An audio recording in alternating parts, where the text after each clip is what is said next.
Bismillahirrahmanirrahim. Assalamualaikum warahmatullahi wabarakatuh. Alhamdulillahirabbil alamin wassalatu wassalamu ala sayidina Muhammad wa ala alihi washabihi ajmain. Bismillahirrahmanirrahim. Bismillahirrahmanirrahim. Bismillahirrahmanirrahim. Bismillahirrahmanirrahim. La yadhur ma'asmihi syai'un fil ardi wala fis sama'i wa huwa samiul alim. Alhamdulillah, sini tinggi-tinggi kesyukuran kita panjatkan kepada Allah Subhanahu wa taala. Dengan izinnya dapat kita bersama dalam podcast kali ini, iaitu Seban Sikit Tapi Sampai. Pada hari ini kita amat berbelasah hati menerima kehadiran seorang usahawan yang berjaya dalam bidang perniagaan serta mempunyai komitmen yang tinggi dalam menunaikan tanggungjawab berzakat. Okey, bersama-sama kita dengan yang diberi nama, maka kita perkenalkan diri beliau, iaitu daripada Encik Khairul Afifi bin Razali, iaitu Group Agency Director daripada Kaizel Group. Macam mana sihat Encik Kaizel? Alhamdulillah, Okay. Ustaz. So far alhamdulillah lah, sihat. Alhamdulillah. Macam mana perjalanan datang sini? Baru first time ke? Baru-baru? Keadaan sesak ke tak sana? Macam mana? Okey. Bismillahirrahmanirrahim. Assalamualaikum warahmatullahi wabarakatuh. First of all, saya nak ucapkan terima kasih lah pada Zakat Melaka dan juga Ustaz lah. Okay, baik. Dan sudi menjemput saya lah untuk, kalau kita tengok topik hari ni, perkongsian usahawan kan dalam perniagaan. Kalau ikutkan, saya masih baru lagi. Pengalaman tu tak lama lah, dalam masa 15 tahun lah dalam perniagaan saya ni. Tadi perjalanan alhamdulillah Ustaz. So far tadi saya daripada office. Tak jauh pun, office saya dekat kota Shah Bandar je. Shah Bandar. So dalam 10 minit sampailah sini. Okey. Mana dah sarapan? Alhamdulillah dah sarapan tadi pagi. Okey. Tanpa belengang, kita teruskanlah. Boleh. Ni Cik Khairul, mungkin Cik Khairul ada appointment mana-mana kan. Jadi kita teruskanlah dalam podcast kali ini. Episod kali ini kita ingin menarajui pengalaman dan juga inspirasi daripada Encik Khairul sendiri dalam dunia perniagaan, dengan kita bagi tajuk tentang zakat perniagaan dari tanggungjawab hinggalah kepada keberkatan, iaitu bagaimana zakat itu bukan sekadar kewajipan tetapi juga memberi kesan kepada keberkatan dalam perniagaan. Terima kasih Encik Khairul kerana sudi bersama kami dalam podcast pada kali ini. Okey, saya teruskan pada soalan pada Encik Khairul. Okey, Encik Khairul boleh kongsikan sedikit perjalanan Encik Khairul dari dunia perniagaan dalam cabaran, pengalaman yang membentuk diri Encik Khairul sendiri dalam mengusahakan perniagaan sekarang ni. Okey, terima kasih Ustaz. Okey, alhamdulillah saya ni pengalaman ni, orang kata apa, perjalanan saya dalam perniagaan ni, saya sebagai ejen takaful lah. Asalnya saya sebagai ejen takaful sebelum saya mendapat title sebagai Group Agency Director lah. Okey. Saya ni adalah bekas graduate Politeknik Melaka. Politeknik Melaka dekat je, orang Melaka juga kan. Dan after saya graduate tu, saya berhijrah ke Johor Bahru. Sebelum saya berhijrah Johor Bahru tu, saya asalnya macam mana saya ceburi dalam bidang ni, saya intern di sebuah agensi. Tu guru saya yang pertama lah. Kalau dalam perniagaan ni, kita kena ada guru kan. Kalau kita dalam belajar agama pun kita kena ada guru kan. Dalam dunia perniagaan ni pun kita kena ada guru lah. So perjalanan tu, after saya graduate tu, saya terus di offer lah di cawangan Johor Bahru. Pengalaman di Johor Bahru tu, waktu tu saya umur lebih kurang 21 tahun. 21 tahun. Saya mula dengan perniagaan ni. Saya masih belajar lagi tu. Rasa tua lah. Okay. So saya start tu memang, orang kata apa, dia nak kata trial and error tu satu sebab juga. Tapi ialah kita jiwa muda kan. Waktu tu memang kita punya, orang kata apa, semangat tu kan, cita-cita tu besar. So dalam masa saya intern tu, macam-macam lah saya belajar kan. Dalam sesama bagus, waktu saya intern tu, saya diterapkan dengan bos saya lama tu, dia banyak join dengan tokoh-tokoh usahawan Malaysia. Under, tak silap saya, under Johor Corp masa tu. Johor Corp ni pun ada juga macam dia macam KFC. Betul. So waktu muda tu saya kenal lah jenis orang-orang yang hebat-hebat masa tu. Masa tu arwah Tan Sri Ali Hashim, dapatlah saya orang kata apa, ya di usia muda tu kita dapat jumpa orang-orang hebat waktu tu. Tokoh-tokoh yang baik. So waktu tu memang kita pun rasa seinspirasi lah kan, rasa macam one day pun mungkin aku boleh jadi macam ni kan. Diorang pun asal daripada orang kampung kan, pengalaman dia orang share kan. Dan waktu tu saya pun ada jumpa dengan, kalau kita tengok Metro Parking kan, Metro Parking. Kalau ikutkan owner tu orang Batu Pahat tak silap saya. So Melaka pun ada Metro Parking kan? Dia satu Malaysia. Dia bukan Malaysia je, dia dunia. Dekat India, dekat negara-negara luar pun ada dia punya perniagaan tu. So waktu tu memang orang kata apa, cita-cita tu memang kita tahu level kita belajar kan. Tapi saya ni memang asal keluarga saya ni daripada askar, anak pencen askar. Tapi orang tua saya ni dalam waktu dia berkhidmat pun, dia bekerja waktu zaman dulu kan, gaji tak besar. So berkhidmat tu dalam masa yang sama ada buat part time, nega, jual pasar malam. So darah orang kata apa, perniagaan tu memang ada, susu galur tu kan. So saya memang tak suka bekerja di bawah, dengan terikat. Saya suka yang orang kata apa, ikut kita punya method sendiri. Tapi dia ada guideline yang kita kena ikut lah. So perjalanan tu waktu tu memang cabaran, bukan cabaran, maksudnya kita punya Allah mudahkan rezeki tu kan. Di usia yang muda pun kita punya income tu memang sampai satu level yang kita rasa betul ke kan, tahap income kita macam ni kan. Yang umur 22, 23 dah ada income 7-8 ribu. Dengan kita pun belajar, nak kata hebat tak ada sangat. Tapi waktu tu di usia yang muda ni memang, kalau kita tengok cabaran tu, bila kita, dia bukan lupa diri, tapi kita, management kita tu agak gagal sikit waktu tu. Dari segi kewangan kita, dari segi kehidupan kita. Saya ni nak kata orang yang hebat tak adalah. Agama pun orang kata apa, biasa je, asas je kan. So zaman tu bila perniagaan kita ni dia tak ada gajian tetap, dia base kepada sale kita. Sale yang kita dapat tu lah income kita. Tapi yang best ni dalam bidang takaful ni, dia punya income kita tu dapat selama 6 tahun. 6 tahun lah. Tu yang orang kata apa. Tapi untuk cabaran nak start tu, kita start dengan zero income.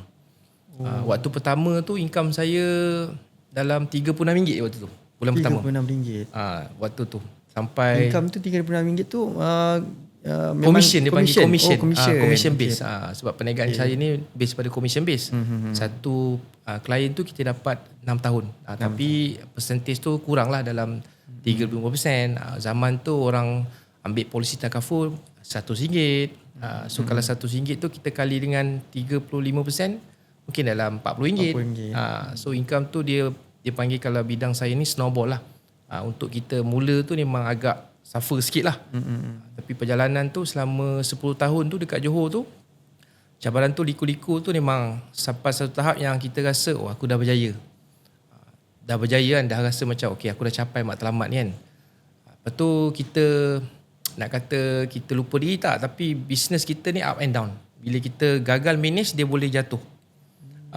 Jatuh tu atas faktor yang kita tak jaga kita punya hubungan lah. Hubungan kita dengan siapa? Dengan Allah. Sebab Allah pun beri rezeki kan. So kita ada buat sumbangan, ada, tapi benda tu dia sekadar orang kata apa, buat waktu kita rasa cukup, kita buat. Tanggungjawab kan, macam zakat kan. So benda-benda macam tu dia tak jadikan sebagai tanggungjawab yang utama. So bila kita diuji tu, biasalah manusia kan, bila diuji baru kita ingat Allah. So orang kata apa, tapi alhamdulillah lah, sebab kita duduk circle yang baik kan. So bila kita gagal ataupun kita jatuh tu, orang yang sekeliling kita ni akan cuba bantu. Kita ada leader, kita ada ketua kan. Mereka lah yang akan guide kita waktu tu. Kena buat macam ni, kena ubah macam ni kan. So cabaran tu memang ada. Cuma kita kena pandai manage lah waktu zaman saya dalam bidang perniagaan tu kan. So persepsi masa tu memang saya punya impian kita nak berjaya kan, nak jadi orang yang hebat waktu tu. Tapi kita lupa benda-benda yang amalan yang kita kena buat, tanggungjawab yang kita gagal tu yang menyebabkan kita gagal untuk capai matlamat tu. Waktu tu lah. Itulah saya tertarik apa yang tadi Cik Carol cakap tu pasal rezeki tu. Betul. Rezeki tu dengan menjaga hubungan baik dengan Allah SWT. Tapi saya ada satu kisah memang seseorang tu memang dia melihat yang dia mampu untuk melaksanakan, tapi bila dia tak melaksanakan apa yang diperintahkan oleh Allah, jadi dia punya bisnes dia pun jatuh. Betul.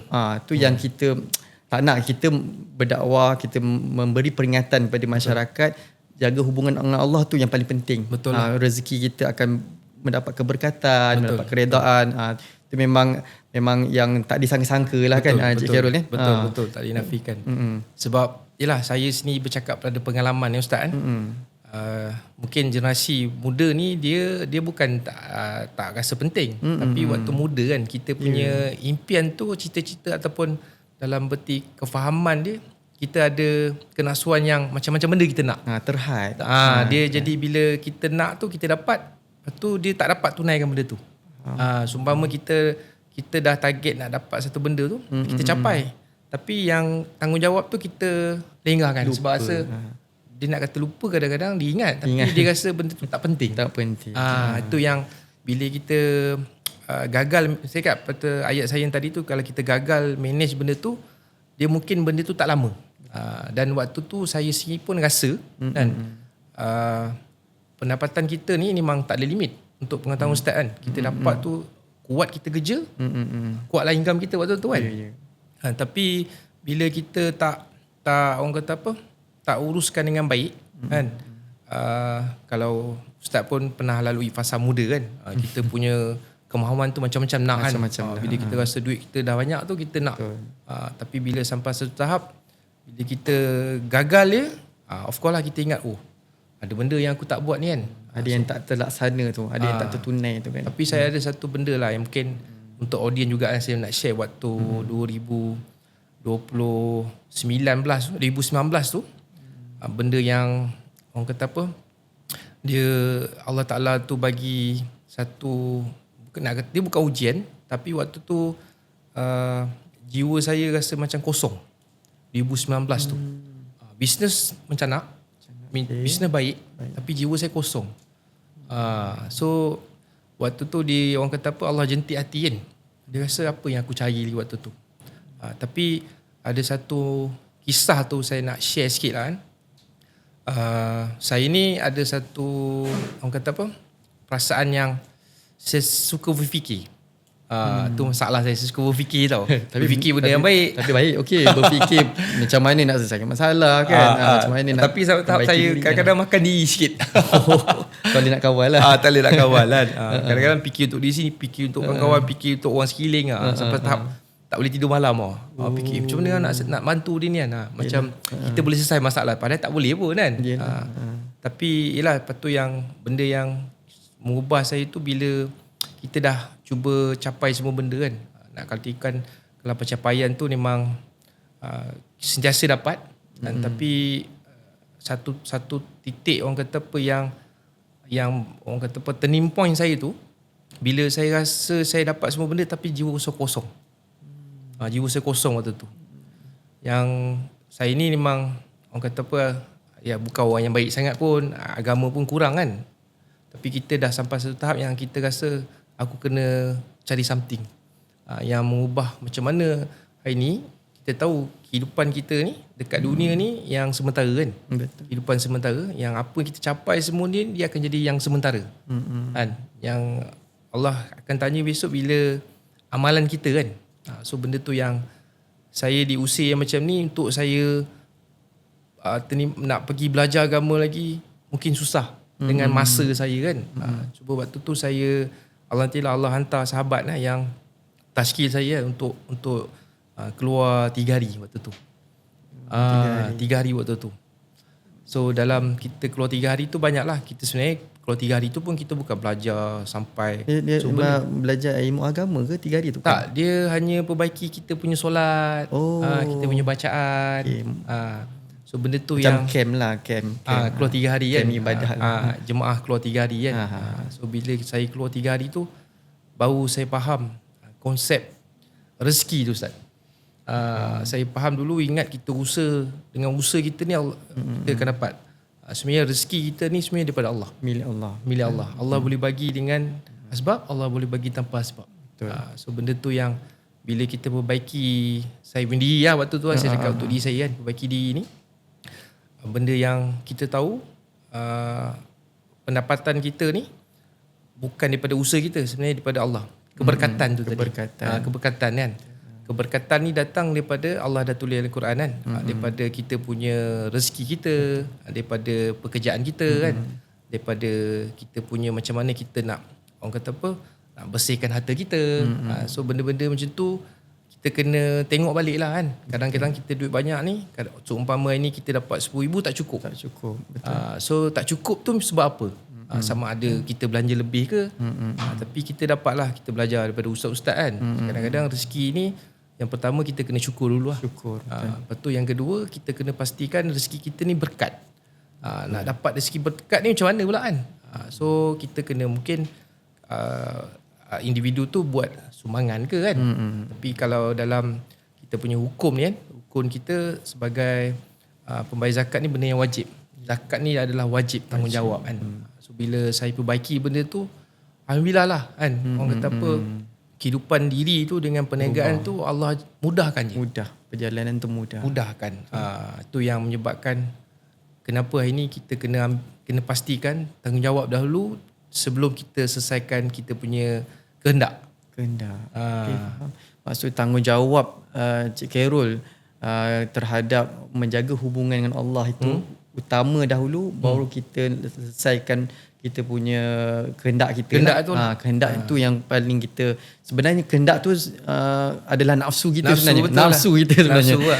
Kita nak dengan kemewahan, kekayaan. Tapi kita lupa dengan apa yang Allah berikan rezeki kita tu. Perlu kita kembalikan pada yang hak lah. Sebab tu yang dalam Islam sebut, dalam Al-Quran pun sebut tentang zakat tu sendiri. Zakat perlu dikembalikan pada hak, iaitu sebanyak 2.5%. Yang tu yang perlu kita ingat sebagai umat Islam lah. Sebagai rukun kita. Itulah pengalaman Cik Khairul memang begitu menakjubkan lah saya tengok kan. Daripada dulu memang bisnes memang tak ada apa-apa modal ni. Lepas tu tahun 2019 Cik Khairul macam ada berjaya lah. Waktu tu 2019 turning point paling besar sekali 2019 tu lah.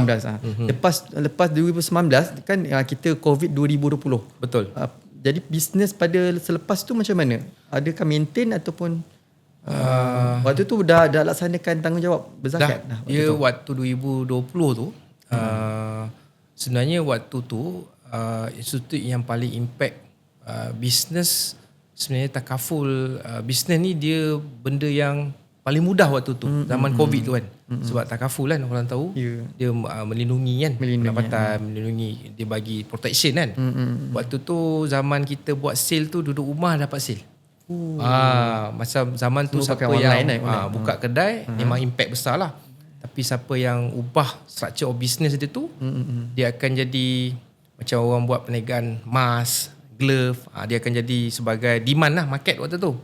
Tapi zaman COVID tu, takaful tu antara bisnes yang demand. Zaman kita, yelah sale takaful ni nampak macam mudah kan, tapi dia kena pandai convincing, dia kena, orang kata apa, kena jumpa orang kan.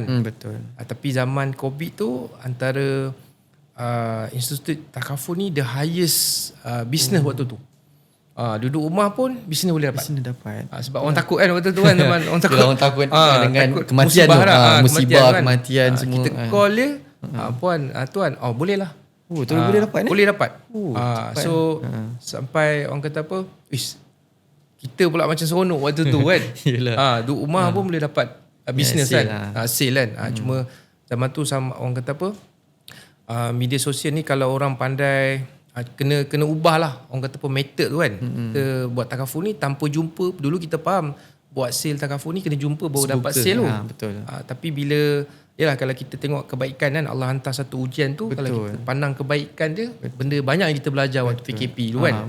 Pandai boleh buat online kan, boleh tanpa jumpa pun boleh dapat close deal. So benda-benda tu mungkin sebab Allah hantar ujian tu banyak kita belajar kan. Dulu zaman kita nak belajar agama kena belajar jumpa ustaz. Sekarang ni online pun boleh belajar agama kan, boleh mengaji kan. Dulu kalau nak pergi mengaji, Allah tak, tak sempat lah tak pergi ngaji. Sekarang duduk rumah, buka laptop, ustaz ngaji. Online dia. Live. Live. Macam-macam apps kan. Betul. Ada Google Meet-nya, betul. Zoom-nya kan. Dulu buka TV pun tengok lah. Budak-budak anak-anak kecil pun dah pandai dah tengok anak TV saya tu scroll handphone tu. Allah, saya cakap makin maju daripada kita ni. Betul lah tu. Kan. Itulah. Kalau ikutkan memang pengalaman Cik Khairul berniaga tu mula-mula memang starting 2019 lah. Tak, saya starting 2009. Dah lama, 2019. 2009 yang saya, ada modal sedikit tu. Okey. Tapi nama Kaizer juga ke ataupun lain? Di bawah saya punya guru lah, nama dia Tuan Haji Samian. Tuan Haji Samian ni orang Melaka juga. Dia pun antara guru yang hebat jugalah. Dia banyaklah dia mendidik saya waktu tu kan. Saya dalam bidang saya ni saya ada 2 guru. Dua guru lah, dua orang kata apa, 2 leader lah, ketua yang guide kita dalam industri ni kan. So tu yang cakap saya dengan dia tu banyaklah saya belajar kan. Dengan dia pun banyak join usahawan-usahawan Melaka kan. Mungkin lepas ni Zakat boleh panggil dia juga kan. InsyaAllah. Boleh juga. Tuan Haji Samian nama dia. Dia Melaka je. Samian. Dia Melaka je. Baik. Itulah maksudnya mula-mula tu memang kita rasa rezeki kita lah. Yang pertama rezeki, jaga hubungan dengan Allah, lepas tu dengan tanggungjawab kita, lepas tu baru kita laksanakan kehendak kita. Itu yang Cik Khairul utarakan lah. Cuma saya nak tanyalah Cik Khairul berkenaan dengan perniagaan Cik Khairul ni. Kebanyakan Cik Khairul punya perniagaan ni adakah hanya satu saja ataupun ada bisnes-bisnes lain yang Cik Khairul buat? Okey Ustaz, alhamdulillah lah saya start daripada 2009 tu. Memang saya ni tak pernah bekerja di bawah mana-mana institut ataupun kalau bahasa kasar dia buat makan gaji ke ataupun bekerja. Saya tak pernah. Saya memang bekerja graduate sendiri tu terus saya buat takaful. So zaman kita tengah struggle tu adalah macam-macam part time kita buat sikit kan, baru nak start hidup masa tu. Tapi bila kita dah ada stable income tu, memang saya tak pernah buat apa-apa bisnes lain sampai sekarang. Saya hanya fokus stable income tu tahun 2000. Saya struggle waktu tu dalam masa 8 bulan ke 9 bulan. Dapatlah gaji waktu tu, income yang konsisten dalam 4-5 ribu. Dalam masa setahun tu dalam 4-5-6 ribu lah sebulan lah average. Lepas tu tahun kedua, tahun ketiga tu naik lah. So memang tak pernah buat perniagaan lain. Cuma saya fokus kepada takaful business saja. Takaful business. So wujudnya Kaizer ni pada 2019. Sebab dalam structure ni kita sebelum kita sebab business saya ni kepada personal sale dan saya develop team lah. Dia ada team lah. Saya bertapak di Johor tu 2019 sampai 2009 sampai 2019 awal tahun. So saya berhijrah balik ke Melaka. 2019 tu itulah bermula saya set up saya punya group sendiri lah. 2019 tu di bawah Kaizer Group lah. Sehingga sekarang lah. Sampai sekarang. Itulah Kaizer Group pun alhamdulillah merupakan pembayar zakat perniagaan yang terbesar juga lah di Melaka ni kan. Saya nak ucapkan terima kasih lah yang utama kepada pelanggan-pelanggan kita lah. Secara tak langsung pelanggan kita, belian kita tu, pendapatan yang kita dapat tu kita selalu kepada zakat. Yang kedua kepada organisasi Kaizer lah yang ini kalau tanpa mereka pun Kaizer tak boleh nak bayar sumbangan zakat yang besar macam ni kan. Tapi sebab dia orang punya usaha bersama tu, secara tak langsungnya Kaizer dapat memberi sumbangan zakat lah. InsyaAllah. Moga-moga berterusan. Alhamdulillah. InsyaAllah. Semoga Allah mudahkan lah kan. Sampai tak ada lagi lah kat dunia ni. Okay. Untuk pesanan kepada luar sana lah. Pada usahawan-usahawan yang muda-muda ni. Mungkin Cik Khairul boleh berikan pesanan, peringatan ataupun inspirasi lah Cik Khairul pada usahawan di luar sana. Berniaga tu perlulah melakukan apa kewajipan.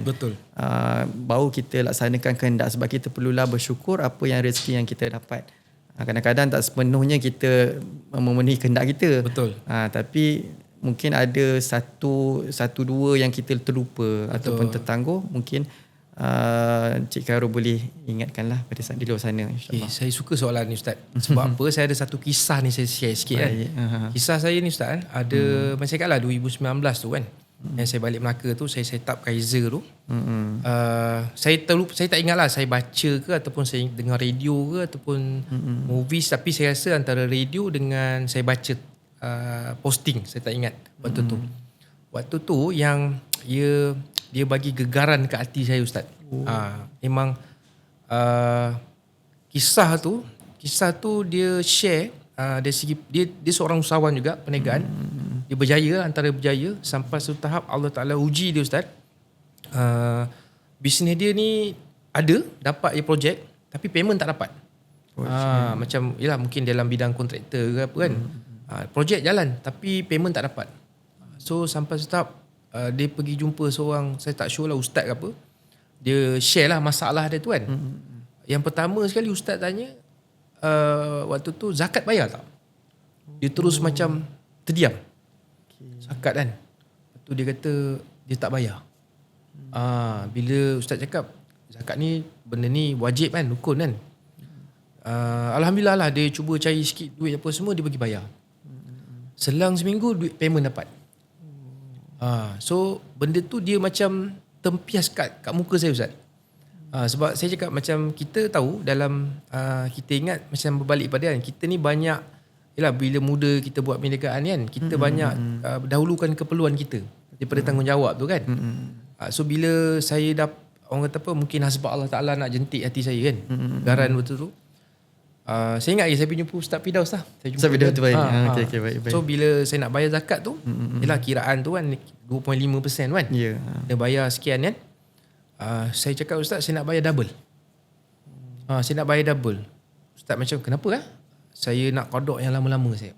Sebab saya baca ataupun perkongsian saya tak ingat lah, tapi sebab daripada tu itu yang 2019 tu Ustaz, yang bila ialah zaman Covid lepas 2019 tu memang start daripada 2020 tu saya bayar double sehingga sekarang. Sampai sekarang Ustaz. Jadi perniagaan makin bertambah. Allah dia bukan maksudnya kita bila kita bayar zakat Allah bagi rezeki kan, tapi keberkatan.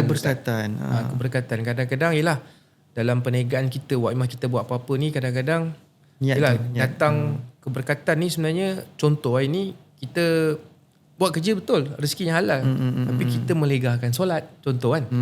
Kita melegahkan solat kan. So benda tu pun keberkatan tak dapat juga kan. Tapi untuk orang kata apa, kita nak rezeki kita nak sucikan ni, kita kena zakatkan balik. Sebab mungkin kita zakatkan tu Allah terima lah, InsyaAllah, daripada kita lewat-lewatkan solat contoh kan. So benda tu yang sejak daripada detik tu Allah Ta'ala goncang hati saya tu. Memang daripada situ saya dah satu orang kata apa, pasang satu azam, dapat je gaji, benda yang aku kena settle selain daripada keperluan aku, zakat dulu aku kena settle. Dulu kita settlekan keperluan dulu. Tapi sekarang ni alhamdulillah lah, memang dalam grup saya sini pun ada sahabat-sahabat kita yang sebagai peringatan. Dalam saya agensi ni saya ada lebih kurang 1000 lebih ejen satu Malaysia.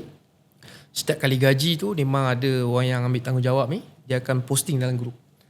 Dia tulis sahabat-sahabat semua gaji dah masuk apa semua, alhamdulillah kan, terima kasih apa semua. Jangan lupa laksanakan tanggungjawab zakat kita 2.5 je. So zaman ejen kalau kita kena bayar zakat ni, tak silap saya income yang dah 3,000 ke atas Ustaz. Lebih kurang 3,000 pendapatan kan. Tapi mostly kalau 3,000 ni zaman sekarang ni tak cukup sebenarnya kan. Tapi nasihat saya kan, kalau sebaik-baiknya zakat tu kita kena dahulukan.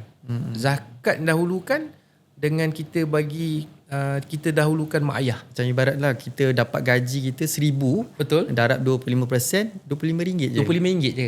Sebenarnya benda tu dia tak susah pun. Cuma kita rasa macam kenapa nak kena buat kan. Betul. Tapi daripada RM25 tu Allah akan gandakan 10 kali ganda. 10 ganda. Betul. Dia konsep macam kita bagi sedekah kan. Betul. RM1 kita bagi, Allah gandakan 10. Betul. Ganda sebab dalam Al-Quran pun adalah surah Al-Baqarah. Betul. 7 tangkai ada terbitnya 700 tangkai benihnya tu. Memang dalam Quran sini dah cakap. Betul. Bila kita infakkan, kita keluarkan, kita nafkahkan apa yang kita ada kepada orang lain, maka Allah akan gandakan rezeki kita. Itu memang janji Allah lah. Betul.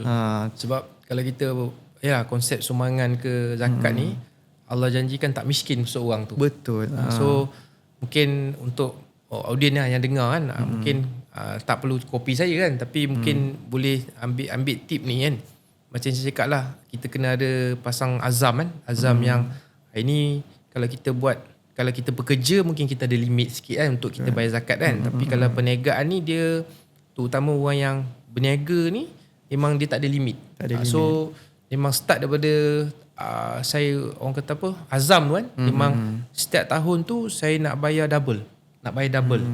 Contoh kena bayar macam tadi kan, kita kira 1,000 kena RM25, mungkin bayar RM50. So bila kita bayar double tu, pasti Allah akan gandakan. Betul. InsyaAllah. So, orang kata apa, kita jangan tunggu ada duit lebih baru bayar. Betul. Tu benda tu, konsep tu salah lah. Kalau dapat je, kita kena pastikan nak dapat keberkatan tu, kita buat je zakat. Betul.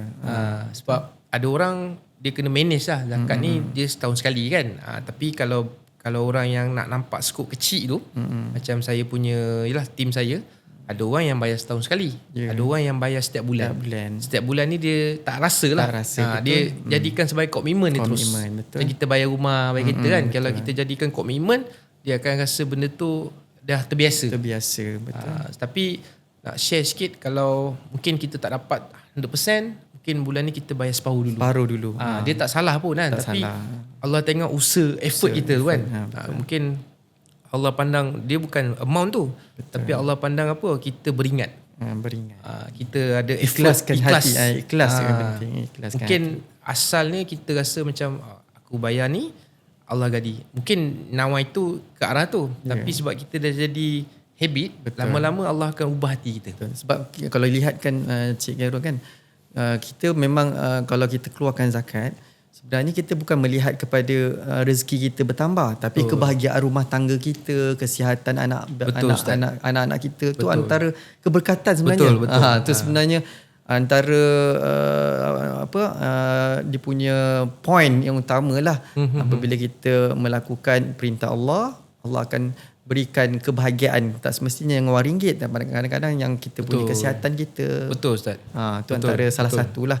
Okay, saya doakan moga-moga Kaizer Group berjaya di luar sana, dipermudahkan segala urusan, bisnes makin maju apabila melaksanakan ibadah zakat.